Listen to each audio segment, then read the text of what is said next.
ओम नमः शिवाय।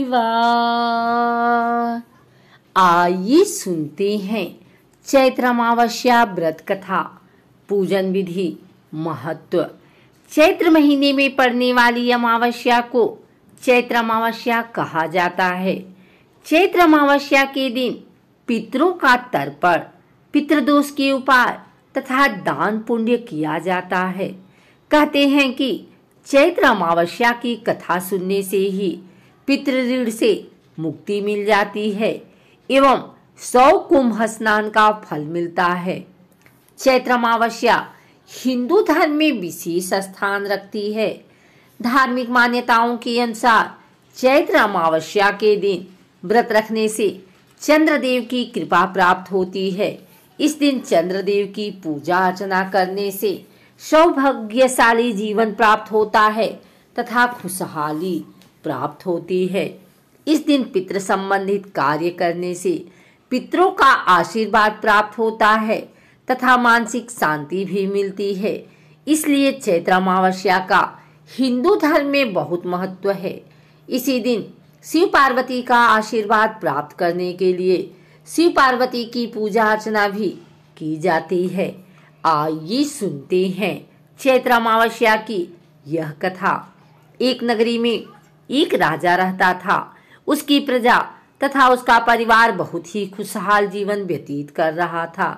राजा की पत्नी बहुत ही धार्मिक विचारों वाली थी और अपनी प्रजा को देखकर बहुत खुश थी। राजा के महल के सामने एक साहूकार की हवेली थी। रानी तथा साहूकार की पत्नी सहेलियों की तरह एक दूसरे से बातें करती रहती थी। एक दिन साहूकार की हवेली से साहूकार की पत्नी की रोने की आवाज आई। रोने की आवाज सुनकर रानी ने राजा से इसका कारण पूछा तो राजा ने बताया कि साहूकार के पुत्र की मृत्यु हो गई है, जिस वजह से साहूकार की पत्नी दुखी है और दुख के कारण रो रही है। इस बात को सुनने के बाद रानी ने कहा कि आखिर दुख क्या है, वह क्यों रो रही है। यह बात सुनने के बाद राजा को समझ नहीं आ रहा था कि वह रानी को किस तरह समझाएं कि दुख क्या होता है। राजा ने रानी को कहा कि जिस दिन तुम्हारे पुत्र की मृत्यु होगी उस दिन तुम्हें पता चल जाएगा कि दुख क्या होता है। राजा ने कहा कि तुम अपने पुत्र को मार दो, तभी तुम्हें दुख के बारे में पता चलेगा। यह बात सुनने के बाद रानी ने अपने पुत्र को महल से नीचे गिरा दिया। भगवान की कृपा से रानी का पुत्र किसी ढेर पर गिर गया और उसे कुछ नहीं हुआ। पुत्र को देखने के बाद रानी ने फिर से वही प्रश्न राजा से पूछा।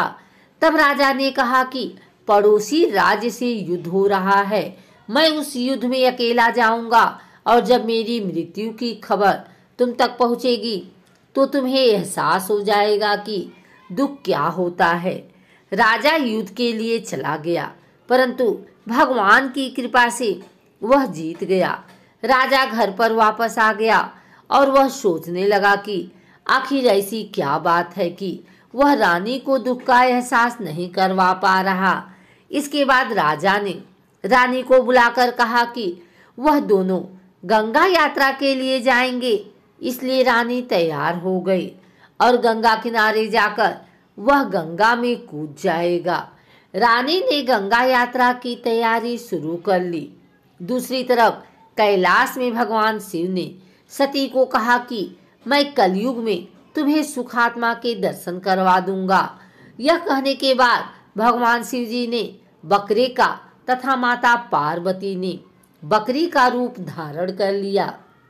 इसके बाद वह नदी किनारे घास चरने लगे। वहीं पर राजा अपनी रानी के साथ आ गया। राजा तथा रानी ने वहां भोजन किया और विश्राम करने लगे। उस समय राजा पानी पीने चला गया। वहीं पर माता पार्वती ने शिव जी से कहा कि रानी दुख देखना चाहती है और भगवान से पूछने लगी कि रानी को दुख का एहसास क्यों नहीं हो रहा है। रानी ने पशुओं को मनुष्य की बोली बोलते हुए सुन लिया। उसने सुना कि भगवान शिव माता पार्वती से कह रहे थे कि रानी ने अमावस का व्रत किया था, जिस कारण उसको दुख नहीं भोगना पड़ रहा। पिछले जन्म में रानी ने अमावस का व्रत किया और इस जन्म में वह अब सुख भोग रही है। इसके बाद उन्होंने कहा कि यह राजा गंगा में भी नहीं मरेगा। रानी ने यह बातें सुनने के बाद राजा को सारी बातें बता दी। इसके बाद राजा रानी महल में वापस आ गए। राजा ने अपनी प्रजा को भी अमावस के व्रत करने की आज्ञा दी और कहा कि जो भी मनुष्य का अमावस्या का व्रत करेंगे उन्हें हमेशा सुख समृद्धि हासिल होगी। आइए सुनते हैं चैत्र अमावस्या की पूजन विधि। चैत्र अमावस्या के दिन पितरों की आत्मा की शांति के लिए सुबह जल्दी उठकर स्नान किया जाता है। स्नान करने के बाद व्रत का संकल्प करते हुए सूर्य देव को अर्घ्य दिया जाता है। अर्घ्य देते समय सूर्य देव के मंत्रों का जाप भी किया जाता है।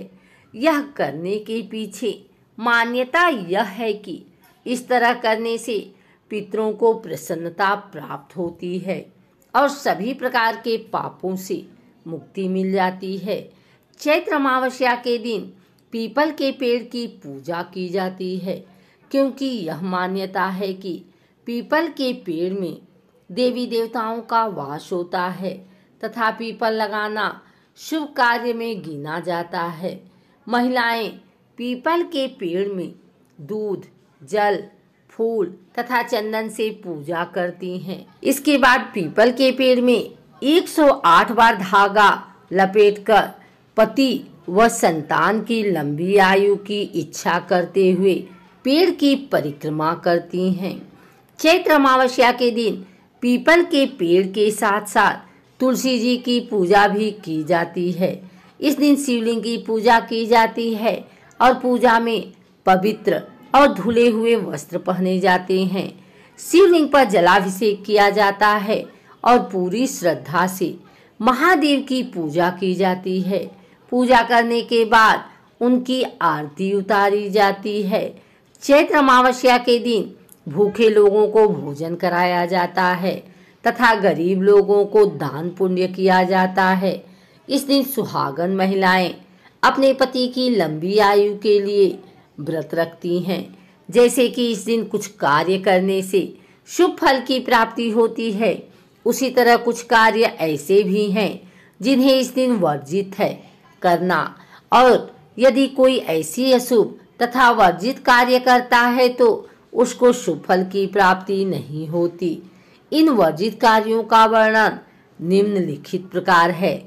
चैत्र अमावस्या के दिन शमशान घाट पर नहीं जाना चाहिए, क्योंकि इससे नकारात्मक शक्तियां जागृत हो जाती हैं और उस व्यक्ति के मन मस्तिष्क को हानि पहुंचाती हैं।